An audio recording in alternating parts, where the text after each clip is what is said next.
This is Distant Replay, the podcast that goes back in time to relive all the greatest events that we witnessed in sports. From upsets, to championships, to cultural moments, we discuss it all. Coming up on today's episode.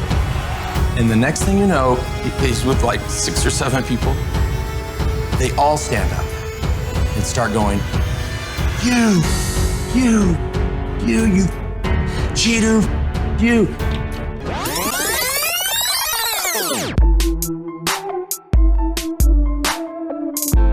Well, we had a strong start to the Lance documentary, 30 for 30 on ESPN on Sunday night. We're going to do, again, a little recap of this documentary. Since we're kind of in that flow, in that mood, after doing the Last Dance documentary, we decided to kind of continue that on. But we will start up some old games here coming up very soon. So we'll get back to our normal flow of shows and episodes here on Distant Replay Podcast. But for tonight, in this episode, we're doing part 1 of Lance, the 30 for 30. And as you heard there at the beginning of that clip, this thing started very strong. I mean, right out of the gates, if you weren't settled in, like this thing woke you up, kind of punched you in the face.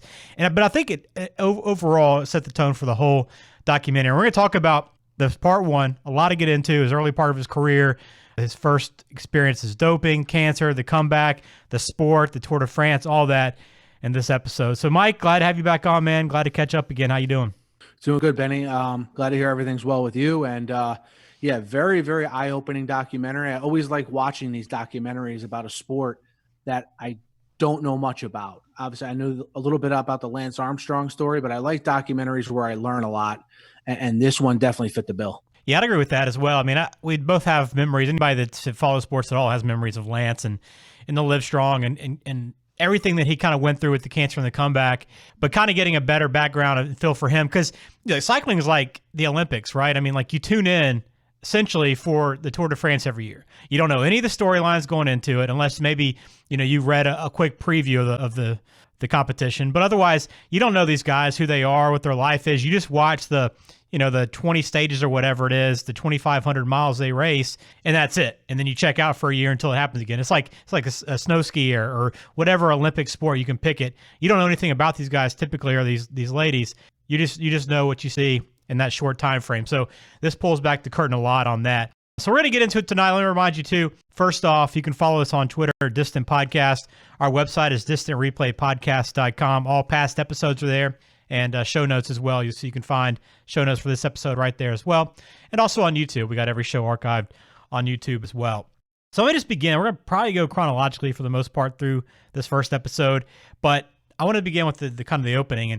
And all the FUs to start the show, probably like 15 of them in the first minute and a half of the show, really kind of opened your eyes and kind of got you into, okay, this is what we got coming up. But for me, I didn't really kind of realize it in the moment, but I feel like it kind of set the stage because this is a guy that just, you could tell, had become comfortable with people just hating him.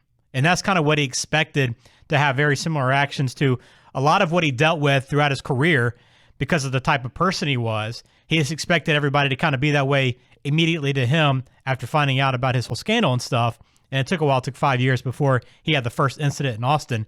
But I think that kind of set the stage for what to kind of expect with him and who he is and how people treated him. Yeah, it's a guy that, we've probably all met guys like this where they're very comfortable in their own skin. And like you said, like this is kind of, you even see this hinted at in the documentary about how he's very tough to get along with. Even in the moment, like, news clippings from when he was younger, people that knew him from when he was younger, before he even got famous, about how tough he was to deal with. And then you have like you said, the scandal happened with the doping. And now you have him, I think, very, I don't want to say comfortable, but very, has his eyes wide open to what people think of him. And there's a lot of bets that we're going to get to about Lance Armstrong. But one of them, I guess you could say, is he doesn't have any, grandiose viewpoints of what people think of him. He's well aware of sort of, how people view him, given everything he's been through. Yeah, I would agree with that. And I think we're going to learn a lot more about that as we go. We get a lot of that tonight in this first episode. And let's kind of hit on it right off the bat. It kind of breaks up in a few different sections of the show. The early part of his life, his childhood, kind of getting into the sport and competing against, all the top athletes in the world. And then into his doping and his professional career, and then into cancer and the comeback. So Let's begin with the childhood. And I didn't know anything about him. Did you know anything about him really before you went into this doc in terms of his background and kind of his competition growing up and how really advanced he was as a youngster? I didn't know about his early life at all. And I didn't even know the path that athletes take to like become a cyclist. What path did they take? I mean, for him, as I went into in the doc here, he went the swimming first, then that led to triathlons, and then the triathlons led into a specialization in cycling. Right. Yeah. I mean, I had no idea either. That was kind of very interesting. And, you had a couple kind of revelations. You had his father or stepfather, really, his father actually walked out on him, his mom early on. She was pregnant when she was 16, which is crazy. And then this other guy came into their life and adopted him at 3. And that's where he got his last name of Armstrong, and that kind of whole relationship there, kind of growing up, kind of set the stage for how, and the father even kind of admitted it. I pushed him really hard, and maybe a lot of what he does is because of me and kind of the way I raised him. So you had that part of it, and I thought it was also interesting with his mom. She was kind of willing to kind of cut whatever corners, and I get like the part about faking his birth certificate so that he could get his age to meet the requirements to compete against those top athletes at 16 years old when he was really 15. But it just kind of seemed like, that early childhood kind of gave you a sense that, okay, maybe this whole family is willing to cut some corners to kind of further this guy's career. And I don't think a lot of parents would do the same thing as mom did. So I don't really falter in that, but just kind of gives you the sense of like, hey, do what you got to do, Lance, in order to get ahead and compete against these guys and show that you're the best. Yeah, whether it's the incident with the birth certificates or the incident we'll get to later with his first coach where he tried to discipline Lance and the mother basically told him, hey, you can't talk that way to my son. You don't have any authority over him. I think that's why you get some of maybe Lance thinking he was a little bit above the rules, so to say, later in life. And then you have his upbringing by his stepfather, maybe why he's so headstrong and focused and sort of no nonsense about cycling and why he was able to achieve what he was able to achieve. Because, in one sentence, he's saying he doesn't like, he didn't really care for Armstrong's methods when he was raising him. But at the next token, he kept his name because it sounded cool. You know what I mean? Yeah. So it's kind of all these. I think his early life, and for a lot of us, I think this is the same. Not to get deep here or anything, but your early life, a lot of things that happen to you will shape what you become. And in Lance's case, I think that holds true in some ways. Yeah, and we saw, and you mentioned that competition in the Bahamas where he flies down and his coach tries to get on him and discipline him. We see from the very beginning that this guy really didn't have any sense of discipline. He kind of felt like he was above all the rules that were around him, and probably partly because he was so good at what he did. But I think we've seen great athletes channel that in different ways. We're coming off a Michael Jordan documentary where he was just work. Yeah, he was. He played a team sport, but he had to be hard on those around him to try to get him up to his level. But this is a guy that just kind of disrespected everybody around him, it seemed like, and just one of the most arrogant people out there. And it kind of set the stage for all of his relationships early on. And you see that common theme throughout everybody that, especially before cancer, that kind of interacted with him in some way. All that same kind of that feel like, this guy just Lance, a teammate, like blowing it off. This guy was not fun to be around. Yeah, you see this a lot with athletes in individual sports that are like cycling, maybe tennis, golf, that are very hard to deal with. Everyone deals with them because they're very talented. And then the minute they have a stumbling block and people could use it as a way to sort of separate from that person where their money or something about that athlete is no longer, at the level it needs to be for them to deal with them, they cut ties. And I think that's what you saw happen to Lance Armstrong, whether it's the teammates, whether it's the different coaches he had, they dealt with him because he was so good. And once he had the issue happen with the cancer, it goes into in the doc how everyone pretty much wanted nothing to do with him.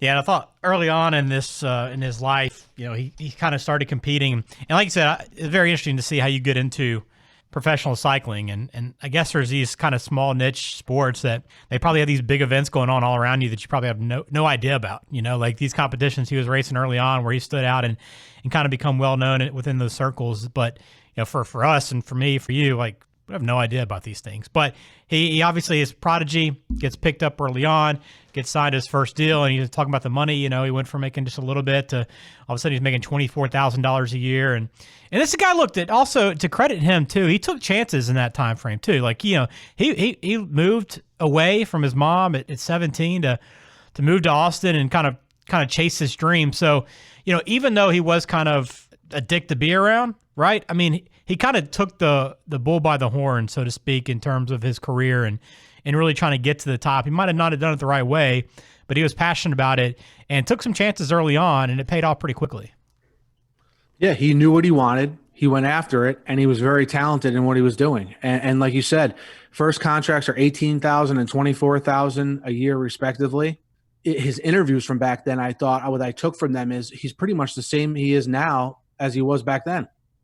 Just his general attitude and how he deals with people and how, you know, his sort of the way he talks is very direct. And like you said, another common theme with these younger athletes, they all take this risk to leave family, put maybe a social life behind on the back burner to achieve success at a young age.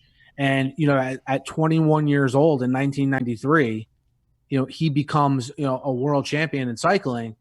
And at that point, probably still a relative unknown in the United States. Yeah, I mean, I don't remember the time frame of me learning about Lance and kind of getting to know him.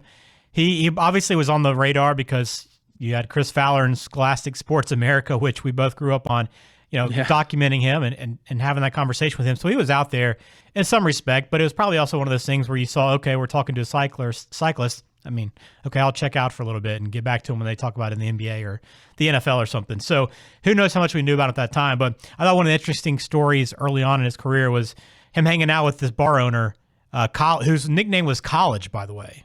Right? Did you see that? Yeah. I mean, what does this guy do? And I can't imagine when he was like, I picture like Matthew McConaughey, you know, his character in Dazed and Confused. Like, that's kind of what we're dealing with here. But this guy, he said, my bar was the most popular thing. I'd got people lined up around the block. You had to know me to get in or be a good-looking female. So Lance was living it up through this bar. I mean, he had a pretty nice little lifestyle, out on the boat all day, going to the bar at night, training. And this was his lifestyle in Austin. And pretty nice for a kid that's, you know, 19, 20, 21. I guess he was of age when this was happening, but right around that 21 years old. We didn't really get into that too much. But, I mean, this guy was soaking it all in, the lifestyle of a cyclist. He was living more like a top athlete. Oh, for sure. And like you said, kind of who knew cycling could afford you this kind of lifestyle, right? He builds a brand new house in Austin. Like you said, he's living the lifestyle with the local bar owner where he's, you know, training by day and partying by night. And look, cycling, all I knew of cycling was that downtime in July when virtually every other sport's a downtime for. And on those reruns of SportsCenter in the morning, they'd show the leaderboard from the Tour de France, you know, every day for like the 3 weeks, right? Right. And the first time I ever heard of Lance Armstrong I was like, oh, there's an American at the top of the leaderboard. There normally never is. And then you start hearing all about the rest of his story, right? Yeah. Yeah, that's well said. That's pretty much how it was for me. You explained it to a T. So we talk about, okay, he's into becoming a pro. His first year or two, he moves over to Italy, which, again, this guy was living the lifestyle. He's building a home in Austin, which is a beautiful home, by the way, and built it from the ground up, bought the property, built the house right around, I don't know what it's valued at now, but it came in at just under $1 million. But then now he's living at Lake Cuomo, the beautiful, beautiful area in northern Italy where George Clooney has a house and you hear about all the time. And it's a very scenic, incredible place and very expensive, obviously. But meanwhile, he's living in a house by himself while his teammates are living in a shared apartment at this time too. So he was getting that treatment. I mean, even though he was also not a good person, his teammates were also having to see everything was given to him while they were also working and training just as hard. Yeah, and you could. I mean, it's funny when they use the term teammates in cycling because that's another thing I learned in this documentary is how the teams work in cycling. Oh yeah, and it's incredible how you have one guy who's really trying to win, and the others are supporting him, and how that plays to real life, where you have Lance Armstrong living, up on his hill in his house right off a lake, and you have all of his other teammates sharing an apartment together. Yeah, it just seems like a natural sort of recipe for there to be animosity. I'd love to hear the salaries of those guys. Like, what does a teammate make compared to, the guy that they're all trying to push to victory? And then I guess they have to have some kind of bonus structure to where if this guy does win a stage or win the tour, they got to obviously reap the benefits of that as well. But I'd love to see how different that salary is. It's got to be, like, what, 10, 20% of what that leader is, maybe? Yeah, and again, they have to have some kind of structure like that. Otherwise, why would these guys care so much about protecting the guy that's trying to win, right? Well, what other job you going to get in cycling, though? You know what I mean? Like, I don't know if there are any other careers. You just take what you can get. You need to get these. I mean, as the doc went into a little bit later with Lance Armstrong, if you don't have these sponsorships, you have nothing. So yeah, pretty much. So he starts off. What he raced one Tour de France officially before the cancer came, but right before that, he gets asked about doping, and that was another question they went direct. And I appreciate the documentary makers to go directly at this issue. Listen, we don't need to beat around the bush, especially American sports fans. We've already dealt with baseball and all these other athletes that have been juicing. It's not like this is some foreign thing to us anymore. Let's get right to the point of the matter. When did you start doping? I would imagine it had to be a little bit earlier. He says it was his first professional season. Kind of fits, with his story maybe, but something tells me he was maybe using the EPO a little bit earlier. But essentially all these guys, as soon as they were pros, they started doing it. And as we come to find out, you kind of had to do it to keep up. Yeah, every one thing that was consistent in this documentary is all of the professional cyclists that they talked to said in order to keep up in cycling in those days, you had to use some kind of performance enhancer. And the one that everyone preferred was this EPO. And it seemed like the way they made it sound in the documentary was that everyone went to go get EPO from this one guy, Ferrari, in Italy. Yeah. And he sort of told you how to take it, what dosage to take it. His mantra was sort of to keep it simple with the injections. And it was just like sort of an accepted thing. The one guy they interviewed in this whole documentary, cyclist-wise, was the one guy that actually never raced, I think, the Tour de France, because he said, I was never going to compete at that level just because I knew I was never going to take the drug, so I could never be a part of those teams. So, it was clear that anybody that was competing at this level, much like, kind of what we kind of come to expect with a lot of sports, baseball during the 90s, you kind of expect everybody to be juicing. It's just kind of part of it. And that was Lance's first kind of look at it, because he said early on, too, he was getting kind of worked early on as a professional, it seemed like, too. When he got to that level, sure, he won that world championship, but still, he wasn't the guy that was going out at 15, 16, 17 and making some of the best athletes in America look bad. It's a different level now, and all of a sudden you got to compete and keep up, and that's what he tried to do. But, just 2 or 3 years into his professional career, he notices that one testicle is larger than the other. It's very, very delicate to the touch, very painful.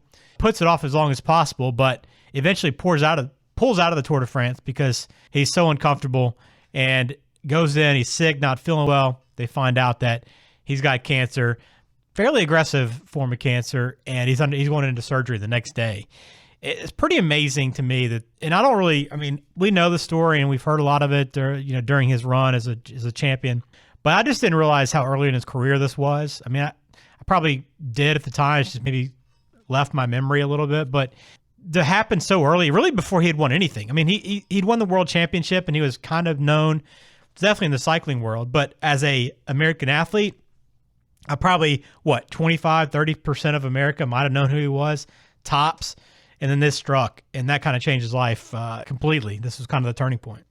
Yeah, in 94, he gets beat by guys using this EPO. Says he goes from sort of condemning people who use performance enhancers, right? And then in 1995 goes to the if you can't beat them, join them mentality, and gets on the train with doing the EPO in the winter of 95. And then I think it's by 96 or 97, he's having these issues with the cancer.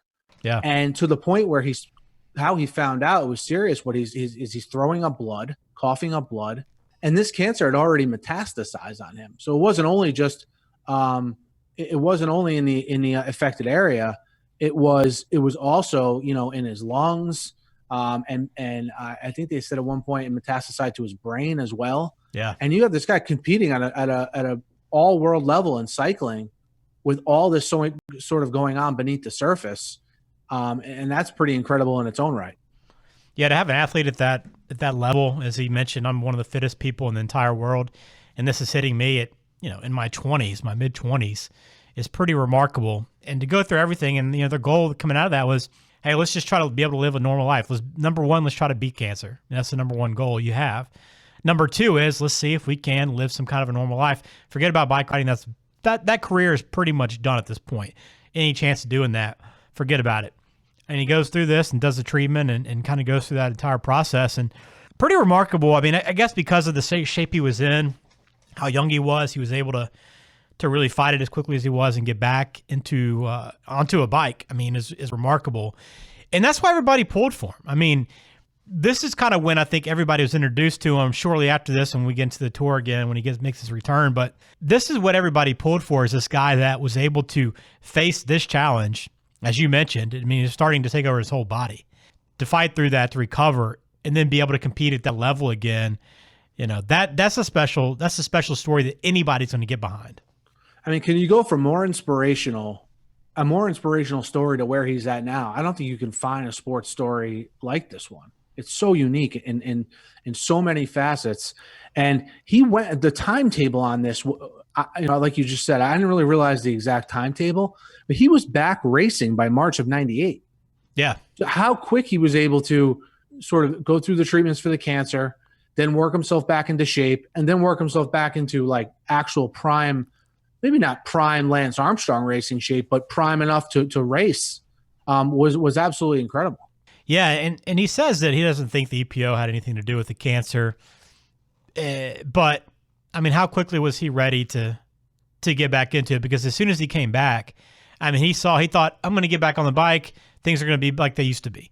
But obviously it hit him right away that I'm not the same shape. I don't have the same body that I had before. I'm going to have to step it back up because I'm not able to even come close to competing with these guys right now. I've got to do more. And, you know, whether or not he was concerned about that EPO causing those health issues before, he's ready to do it once again when the time comes. Yeah, look, if he was doing EPO to keep up with the competition before he had this crippling form of cancer, you know he was going to do it afterwards. I mean, come on now. I mean, that's sort of like a given. I mean, I don't think we probably didn't even need to be told that in the documentary, but he goes in one sentence from not being – he was asked point blank if he thought doing the EPO contributed to him getting the cancer, and he didn't say no. He said he can't say. And then in a couple of frames later in the documentary, he calls EPO, quote, a safe drug. Right. So he's this relatively is where, speaking. Yeah, exactly. Relatively speaking. But this is where, you know, the people who have a problem with Lance Armstrong, this is sort of where they get their ammunition still to this day. Right. Is kind of talks out of both sides of his mouth. Like he'll admit he's a cheater, but he doesn't want you to say, well, Lance Armstrong only was successful because he took EPO and took other drugs to enhance his performance. He sort of wants it both ways. Yeah. And as he would see later in life, you know, you can't have it both ways. And I get that perspective of the people that do that. I mean, they're already great, and you have to kind of do that to stay at that level and compete with everybody else who's doing it. I mean, you might be the best athlete in the world, but if everybody else is juicing in your profession, you're not going to be able to make up that 10 or 15%, whatever that difference maker is with that EPO. And so you have to kind of do that. And then your argument is, look, I had to do it to get back above them where I originally started. If everything's equal, I'm the better athlete. That's what they're ultimately trying to tell you. And look, everybody kind of takes it a different way. I mean, as many people have seen to do this, and especially in the sport now, having seen everybody's doing it, because in 1998, I mean, this is when the drug scandal hits, everything's timed up kind of perfectly for Lance because he gets out of it before this drug scandal hits. And who knows, he might have been taken down with it when it happens if he's not out of the sport dealing with cancer. That all goes down. The sport's kind of struggling. Sport needs that boost. They kind of tweak some of the rules again. They're bouncing back. They make the race shorter in theory, like, oh, make it easier for these guys that aren't doping anymore. And he bounces back. So he probably competes against guys there's probably more that aren't doping at this point. I'm sure there are plenty that still are. So he's competing against guys that aren't as much. So the competition maybe come back a little bit to him. Plus he's doping again. All eyes are kind of off of him. It's kind of the perfect storm for him to do what he did. Yeah, and that doping scandal that they went through in '98 I obviously had no clue about. So I learned a lot there.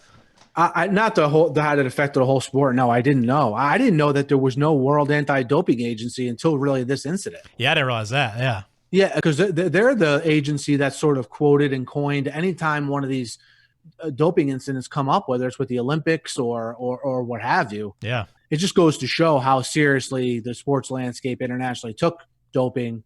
before this scandal and how big this scandal actually was. This put doping, in my eyes, from sort of out in the open with cyclists in the industry to sort of putting it behind, closed doors. Now it's hidden. Now, guys are doing it, but no one's talking about it as much in the open. And like you had mentioned, now we get into Lance coming back for the 1999 Tour de France. And maybe the feeling is in public circles is that the competition has sort of come back to him because they're not doping anymore. But then you have someone in this documentary quoted as saying the 99 Tour de France was the fastest one in history. Yeah, right. So maybe it was people doping, but doing it in different ways. And certainly Lance is back on the dope at this point as well. Yeah, that's how it always happens. You find the other way, right? You find the way that's not being tested for, and then the test, and they put it. The guy in this documentary went through it very good about how they couldn't come up with tests to stay ahead of the guys who were doping, and that's really a hallmark of any good drug testing program. Exactly, and you even have the guys at UCI, like the cyclists, the cycling federation that's kind of governing the entire sport. These guys essentially are turning a blind eye to what's happening because of what the story is. And all of a sudden, as we remember, we went from, knowing what the Tour de France was and occasionally like, oh yeah, what's the highlight?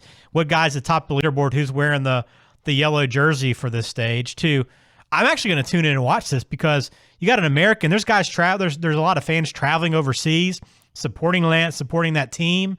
Like, it changed the entire game. And much like money's the driving factor for anything, and the reason why all these commissioners and GMs and whoever that have turned a blind eye over the history of their sport to allow this to happen, it's for that reason, because the ratings are up, the money's up, like the benefits are astronomical. It's going to be okay. Let's let it happen. Let's ride it out a little bit, then we'll deal with it. Yeah. Look, as far as cycling goes, I associated that sport with Lance Armstrong so much that I didn't even know the yellow. When I first started watching these highlights, I didn't know the yellow jersey meant the guy was winning. Wow, I thought that was his. I thought that was his jersey color. You never. Even like in our old ESPN days when you were stuck in like one of the international networks watching Tour de France. I did by then. Okay. I'm talking in 98, 99. Okay, I got you. I had no idea what the yellow jersey meant. But and then as far as a whole, I couldn't help but think to draw a comparison between Bud Selig, Sammy Sosa, and Mark McGuire when I was watching this, where the head of the UCI, like you just mentioned, sort of in that Bud Selig role, where he's got to recover a sport from a crisis like the 94 baseball strike. And although he's pretty sure Armstrong, among others, are doping, on the flip side, his sport's never as popular as it has been at this point, coming off of a crisis. And we'll just sort of turn a blind eye when we can and come up with excuses when questioned. Right. And you saw that exactly play out in cycling as well as it did in baseball. I love they went back to the old ABC coverage. ABC was obviously covering this and broadcasting this. That's how big it was. It's a big sporting event. Obviously there's not as much going on in the summer, so be it, but still, ABC is covering this and putting in the time and effort. And I give a shout out, Adrian Karsten. Do you remember Adrian Karsten? He was in the coverage for this, doing one of the interviews. I forgot who was interviewing, but do you remember him? Oh yeah, him and Terry Gannon. Yeah, both guys. I remember there. both those guys. I remember them always doing sports like, I never watched this sport before. And Terry Gannon and Adrian Karsten would be on the call. Well, Adrian Karsten ended up being like, at least for an SEC football fan, he was like one of the sideline reporters back in the days of like ESPN primetime with Brad Nessler on there on the call back in like the 90s. Like he was always the sideline guy, and they ended up committing suicide back in 2005. Yeah, so only a handful of years after this happened. I remember personally it being kind of such a big deal because he ended up getting charged with tax evasion, which I think is why he ended up doing this to himself, hanging himself at his home. But it was such a big story because he was like kind of the face, and he was great at what he did. But he was always that guy you watched every Saturday night when you're watching SEC football. He was right there in front of you, and then all you know, he's 45 years old and he's killing himself. So that was a pretty remarkable story, but it kind of took me back seeing him again in this documentary, part of that ABC coverage as well. But just kind of a side note to this conversation. But so he gets back in Lance, and we kind of see as this documentary, episode 1, part 1 of this 30 for 30 is winding down, we see that Lance is full on comeback mode. Gotten through the cancer, back on the bike, he's doping up again, and he's a man on a mission. and he's blowing everybody out too. I mean, he looks dominant in his return, and it's just like this ultimate story. He rises to stardom, not both internationally, but also domestically back home. It seems like internationals, the rise there happens first when it comes to cycling. Then back home in America, after the fact, he's on David Letterman, he's on the Good Morning America, whatever, the Today Show, whatever he's on, and he's really this one of the most revered athletes in American sports in this moment in the late 90s as this episode's winding down. Yeah, like you said, we're still at the time frame here where you can go from an unknown to being a superstar relatively quickly. It's not like we knew who everyone knew who he was when he was 15. So he's, for a lot of people, coming into the public consciousness in a huge way during this time frame. He's taking the cycling world by storm. He's dominating the Tour de France, not just winning it. They went through, obviously, I guess it makes sense, in a cycling race that's every day for 3 weeks, and it's very grueling. There's certain stages where if you're the winner, you can take your foot off the pedal, no pun intended, a little bit to sort of pace yourself. But they went into this documentary how he was out to win every stage, every qualifying round, everything. And he did just that, dominated. There was even a suspect drug test that came back, which was quickly swept under the rug by himself and the UCI. So there was a lot of, Lance Armstrong at the forefront by his performance, but there was a lot of people making sure that this story was a positive one for Lance and the cycling world in general. So that wraps it up. We see him at the top of the world, and kind of what do you expect out of this, or what do you want to see out of the second part, Mike? Because I know we've kind of got a lot of his background, but now I assume we get Livestrong, that kind of rising to stardom, his entire run, right, through cycling. Is there anything specific you want to see in this part too? Go into a little bit more about what's happened after sort of everyone was at the point where they knew he was doping and it was sort of out in the open. Because this is a story that admittedly I have not keeping up with, over the years. And what has the last, let's just say decade look like for Lance Armstrong? I'm interested in seeing that and seeing how that foundation was impacted by this. I think is a big thing I hope they go into as well. Do you think they'll get much more into the lawsuit? Because they had the settlement. Talked about that briefly here. I mean, that was his sponsor. The USPS is their sponsor, and I guess it was a $100 million lawsuit. They settled for $5 million, really to kind of get the heat off of him, which he said, he was pretty comfortable with after the fact, with kind of taking all that pressure off. But I guess it would have to go into that more at some point when they're kind of resolving his downfall. They have to go into that because they led the documentary off with it. I think it's like one of those things that they'll go more into it as we progress farther into his career. Yeah, I agree. So we'll be back with the second part of this documentary next week, and we'll wrap up this doc. And then we have some games picked out we're going to get back into for Distant Replay and watch some old games once again, as we always do. So let's close it out on that note. Mike, anything else you want to add on this episode or this conversation before we put a bow on it? No, man, I'm good. Looking forward to next week, and we'll catch you guys then.